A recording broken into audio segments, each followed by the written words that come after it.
Yo, what up, Colts fans and haters alike? I'm back with another review. This one, Indianapolis Colts, Los Angeles Chargers. Man, we gotta just get straight into it. I'm your host, Reef. This is the voice of the Colts podcast. I am the self-anointed voice of Colts Nation. My name is Reef. Again, I don't remember if I said it or not. This is only my second video. We'll get better as time goes on, but let's just get right into it anyway. The Colts absolutely stampeded all over the Chargers. I mean, dude, we massacred this team in the first half.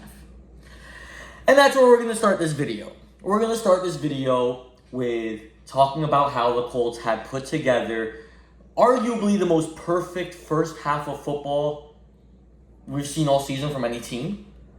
And then kind of took their foot off the gas and let the Chargers come back a little bit, which sucked.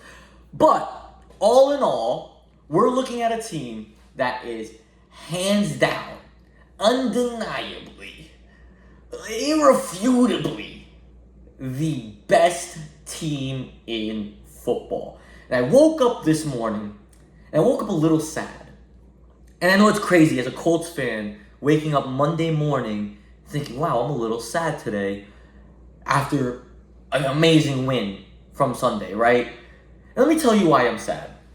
I woke up this morning and I realized I have to go to my job and talk about products and sell products that have nothing to do with the Colts being 6-1. I mean, that's a sad life. Can you imagine being a fan of the best team in the league and not waking up and spending your entire day just celebrating the fact that you're the best team in football? Like, my God, they're so good. So I could not wait to get off of work.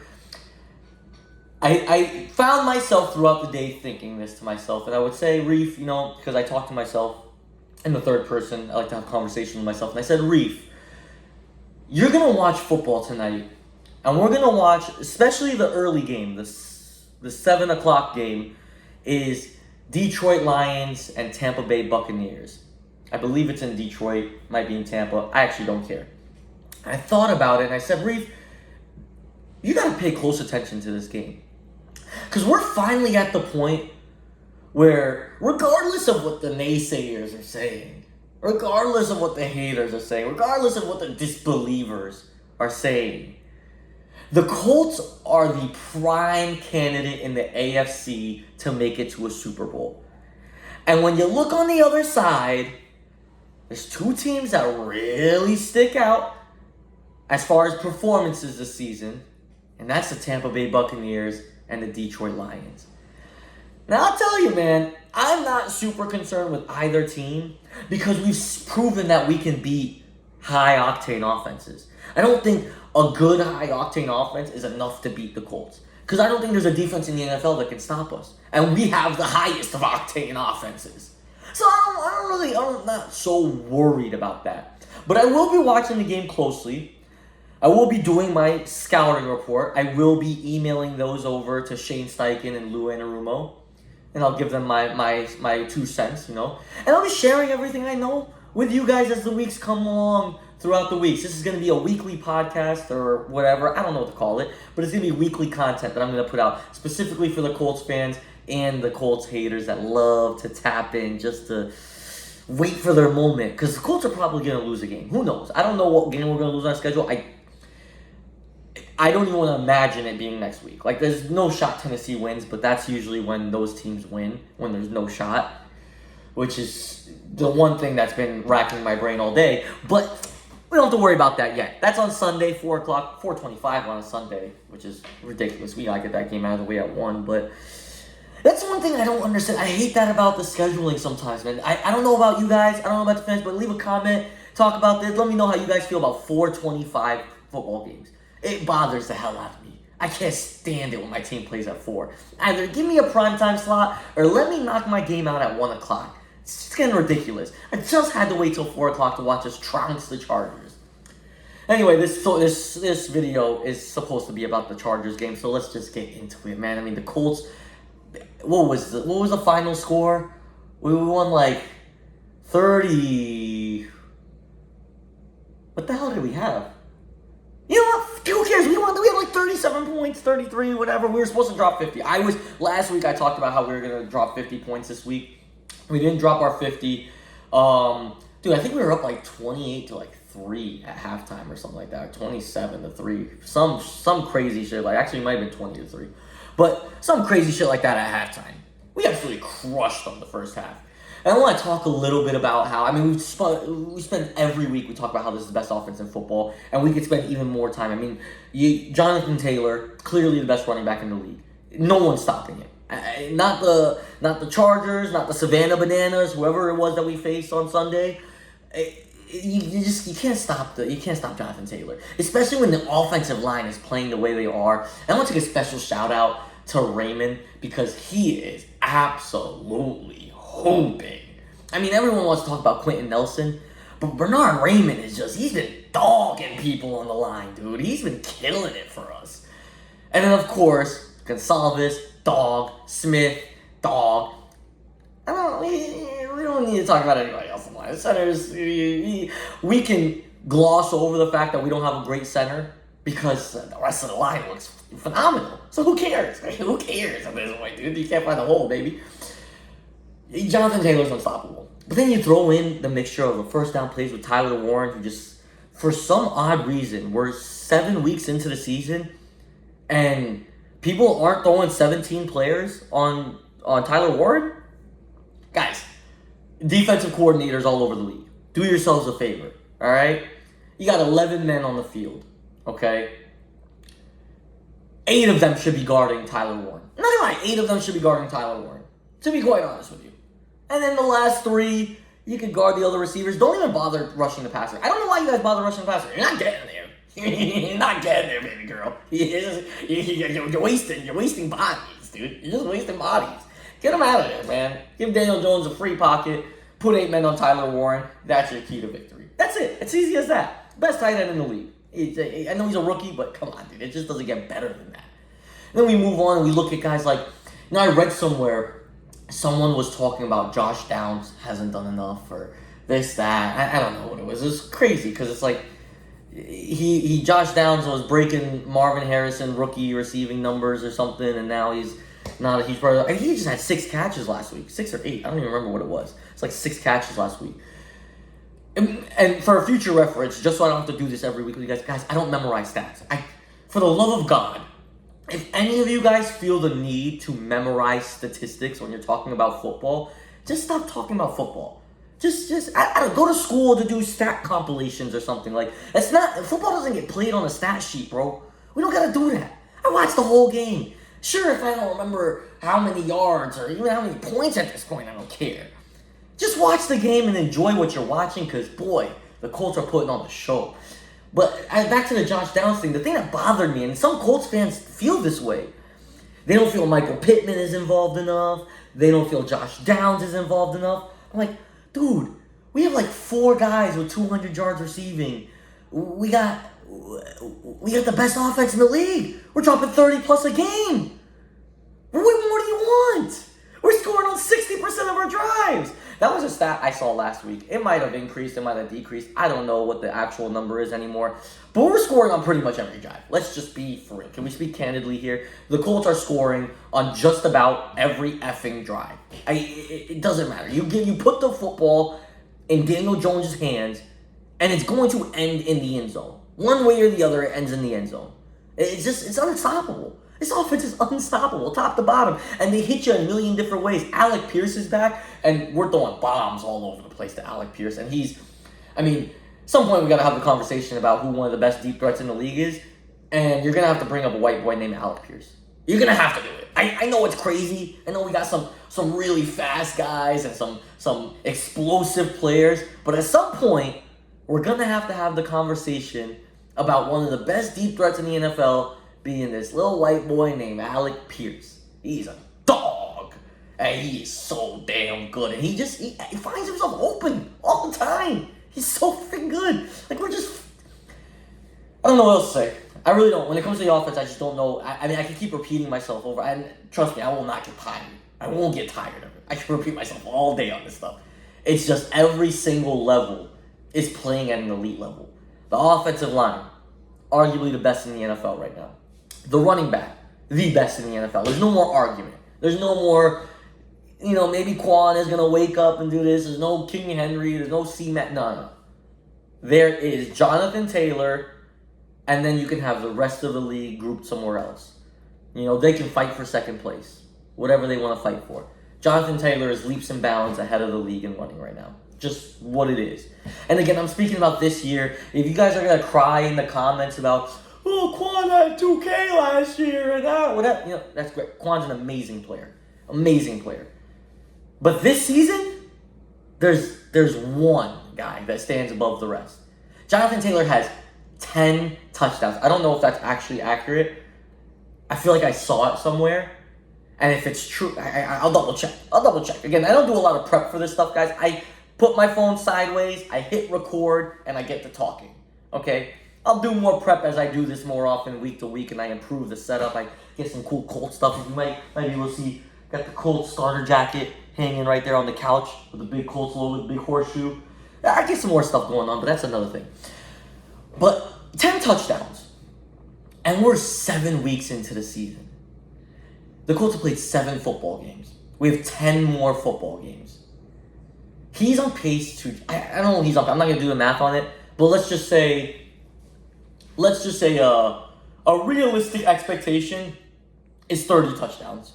I'm going to just go and say it. I'm going to put it on the airways. We're going to put it on wax. Put it on the record. John Taylor's going to end the year with 30 touchdowns. Now, I don't know about you guys, but that screams MVP to me. It definitely screams OPOY. I know MVP is more of a quarterback thing, and I wouldn't mind giving it to Daniel Jones. I think the one argument you can make is that no one on the Colts deserves MVP because everyone is playing at such an elite level. It's hard to give it to anybody. It's like, dude, you can give it to Quentin Nelson if you wanted to. He'd probably be the first I think for sure he would be the first offensive lineman to ever win it. But I don't think you could give me an argument as to how he wouldn't deserve it. Look at the way, top to bottom, people can't touch Daniel Jones, and Jonathan Taylor has 10 touchdowns. Who's the leader of that offensive line? It's Quentin Nelson. You can argue Quentin Nelson? Easy. I mean, I guess you can't argue any of the receivers being MVP, but that's fine.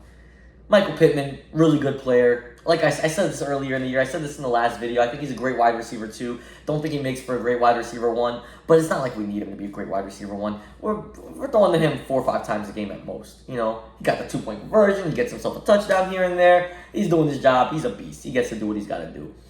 Let's move on to the defensive side of the football. Because this is more of a concern. Last video, I started with the negatives, and I talked about the secondary, and I talked about the defensive woes.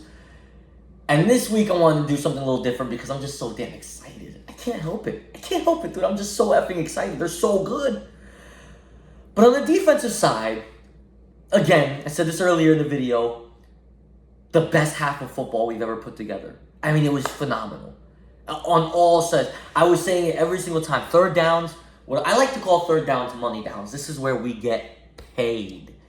And boy, did the Colts get paid on Sunday. I mean, third down, big time third down stops left and right in the first half. You're into the second half, and it's a completely different picture. And this is where my concern lies. Now, we're okay in the sense that we're dropping 30 plus a game. So if we can just get a good first half of football on the defensive side of the football, I think we win the game. I don't think the team is going to outscore us in the second half. They're not going to pull what the Broncos did to the Giants. They're not dropping 33 and a quarter against us, right? So it's not panic button, hit the emergency, DEFCON 5, whatever it is. It's not that, okay? But it's got to be talked about until they fix it. Chris Ballard has to put GM cap on. All right, let the fans keep the fan cap and the celebrations, and let us do that. Let us handle that. You got to be locked in, and you need to put the GM cap on, and you got to look around the NFL, and you got to say who is on the market, because we need help. Cornerback position is so thin, it's ridiculous. Mekhi Blackman. What's the other one? Jonathan Edwards? God. Guys, listen, I know, young, he's a rookie, undrafted, feel good story.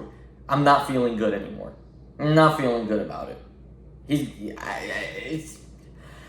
don't have time for this experiment. This is a Super Bowl season.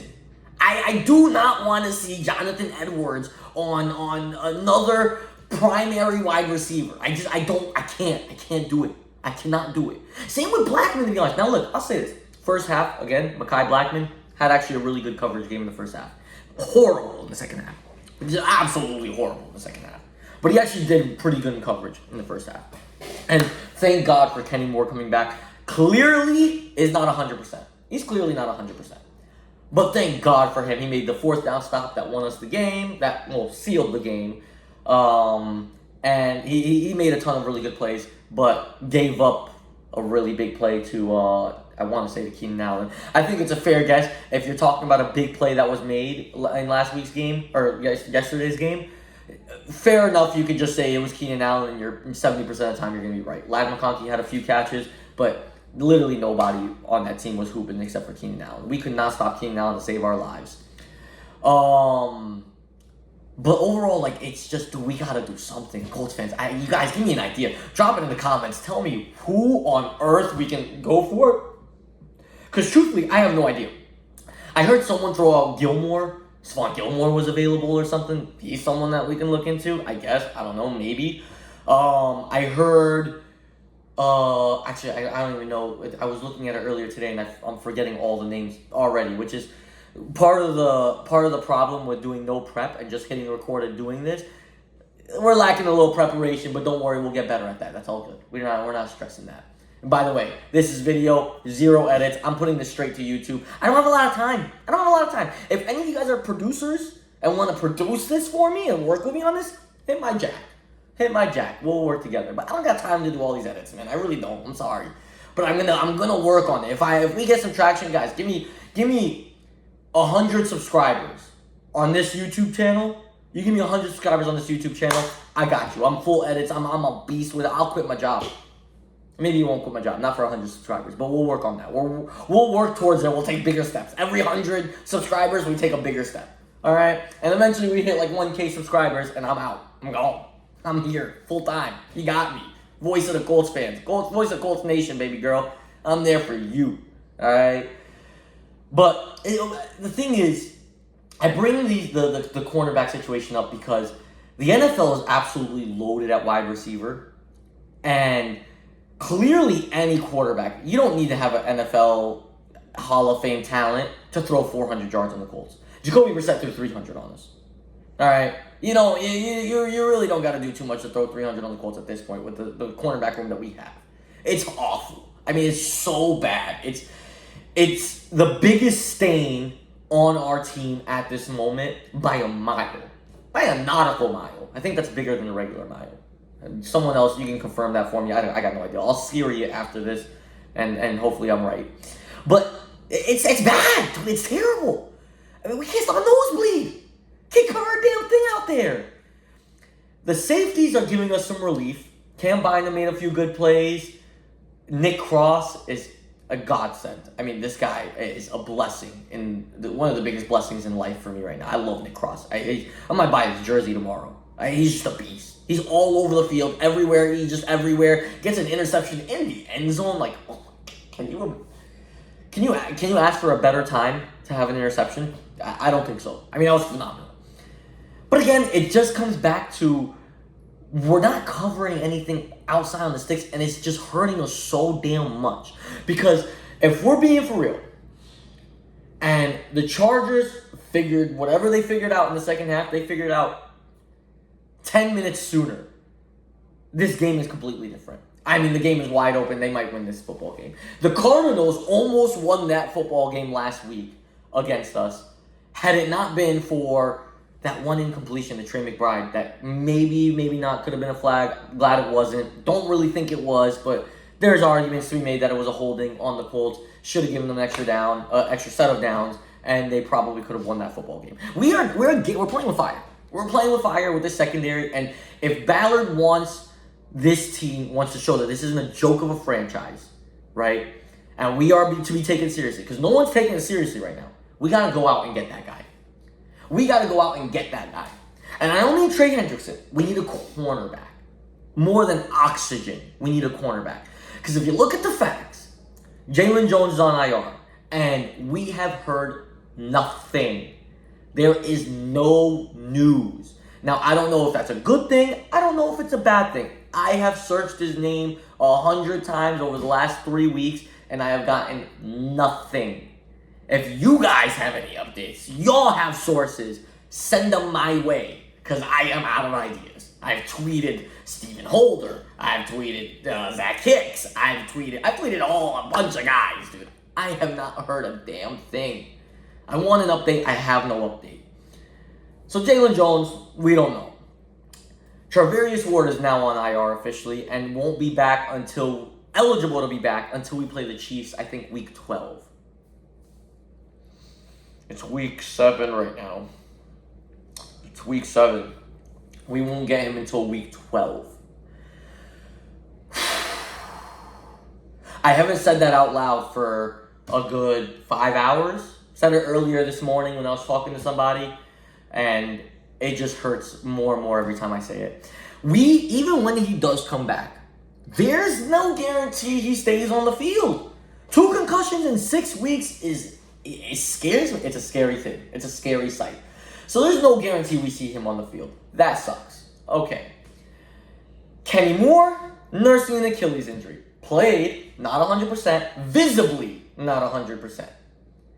Don't know if there's going to be any setbacks. Praying there's not. Hope he gets healthy, 100%. I want to see him his best self, hopefully by next week. Praying by next week we see him a little bit better. I think visibly it looked like he was not 100% that game. Man, I could be wrong. I don't think I'm wrong. I've watched enough football. I've watched enough Kenny Moore to be like, that guy, not 100%. We need him to be 100%. We need him to be 200%. Because God knows we can't rely on Jonathan Edwards or Mekhi Blackman. We just can't. It's just, bring me a cornerback. Ballard, if you're watching this, first of all, subscribe, like, and comment. I know you're busy. Those things take 10 seconds. Please, do it. Second thing, more importantly, you can actually skip that first part. It'd be awesome if you did the first part. But you can skip that first part if you bring me a effing cornerback. Bring someone to Indy. There's desperate teams looking to unload contracts. Go out and find them, please. We need something. I'll tell you, when this defense gets healthy, I don't have any worries. I don't have any concerns whatsoever. Now, there were rumors going into this week, and we're going to shift gears a little bit. There were rumors going into this week that Trey Hendrickson and the Colts and the Bengals were in talks about Trey Hendrickson. And the deal on the table was Grover Stewart and a second-round pick for Trey Hendrickson. And Ballard said, hell no. And thank God he did. Because he saw what Grover did. You understand. Big Grove with his, second or third tip? Maybe fourth or fifth. I don't know. He tips the ball every game at this point. Yeah, that boy got hands on the ball every game. Tips it up in the air and picks it off for himself. Now, I think at least one other time this season, he's tipped the ball and it led to an interception. This time it was him. This time it was him with the pick. And if you go back and you watch that clip, it had to be 25 Colts players that hit the field to celebrate with him. He might be the most beloved Colt on the roster. Like, he might be every Colts favorite player. Your favorite Colts player... I saw it. I'm not original. I'm not being original here. Someone tweeted it out or put it on Instagram. He's like, Grover Stewart is your favorite Colts player's favorite Colt player. It just is. He's Big Grove. Yum, yum. Come on, man. Yum, yum. Bring me some. That boy's a beast. He's a beast. And then we saw Zaire Franklin with a huge play. There was the last drive that we ended was a DeForest Buckner sack. Nuck if you buck. Gets a sack. Then you go up and they throw the ball down the seam into the end zone, and a bit Ziggy Smalls, get this shit out of here. The pass deflection over. And then you go in and you get Kenny Moore to stop him on fourth down. Like, it's magical. What we're watching right now is a magical football team. Firing on all cylinders, making big plays. The secondary scares the living hell out of me. But I will say, with everything I've said already about them, we take that ball away. They make plays. They are Swiss cheese for 90% of the game, but they make plays. And boy, does it make it interesting. And this team is doing something special here. DeForest Buckner having a great season. Leatu Latu having a phenomenal season. Grover Stewart having a great season. Zaire Franklin, I know people have been saying things about him, like he hasn't been great. He's having a great season, dude. Zaire Franklin's a dog. He the absolute voice of the defense. He is the defense, the spirit, their soul. He's the soul of that defense, man, for sure. Zaire Franklin's a beast. Nick Cross is having a fucking year, dude. He's incredible. We have so many guys that are playing out of their minds. I'm going to end this video with a challenge. I challenge you guys to make a compelling argument for how the Colts are not the best team in football. Because for the life of me, I'm trying to be unbiased. I'm trying to be objective. For the life of me, cannot figure out how anyone can think we're not the best team in football. Doesn't make sense.